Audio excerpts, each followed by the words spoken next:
এখন তোমরা যদি 11টা মুখস্থ হয়ে থাকে তাহলে তোমরা নসব নাম মোবারক মুখস্থ করে শোনাইতে হবে।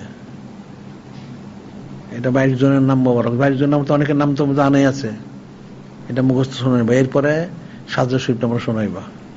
এখন তোমরা আগামী দিন আমি জিজ্ঞেস করবো নসব নাম মোবারক সম্পর্কে। এই 11টা মুখস্থ ঠিক রাখতে হবে, 11টা বলতে হবে, আর ওই নসব নাম মোবারক বলতে হবে, 22 জনের নাম মোবারক। বুঝতে পারলে? এটা মুখস্থ করবা। কালকে পরীক্ষা আছে, কটার থেকে কটা পরীক্ষা? 10টা থেকে 12টা পরীক্ষা, তারপরে পরশুদিন পরীক্ষা আছে। তো পরীক্ষা তাতে অসুবিধা কি? 22 জনের নাম বড় মুখস্থ কতক্ষণ লাগে? একজনে জোরে পাঠ করলে সবাই শুনলে তো মুখস্থ হয়ে যায়।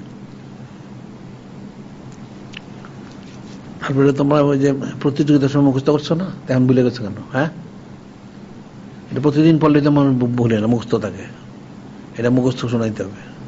তাহলে আজকে পর্যন্ত থাকুক, ঠিক আছে?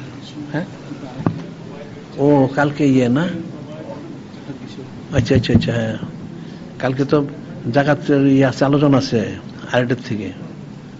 হ্যাঁ হ্যাঁ, জাকাত না তো চামড়া, কিছু জাকাত, কোরবানির চামড়া, কোরবানি সংক্রান্ত বিষয়ে কালকে আরেকটার থেকে, কালকে ও 10টা থেকে 12টা পরীক্ষা। আচ্ছা, আরেকটার থেকে তো আসর পর্যন্ত কালকে কোরবানি চামড়া সংক্রান্ত বিষয়ে সারা ঢাকা শহরে যারা দেশের এই বিষয়গুলি আলোচনা করা হবে। আরেকটার থেকে চামড়া সংক্রান্ত বিষয় কালকে সবাই মনে রাখবা, সবাই উপস্থিত থাকবা।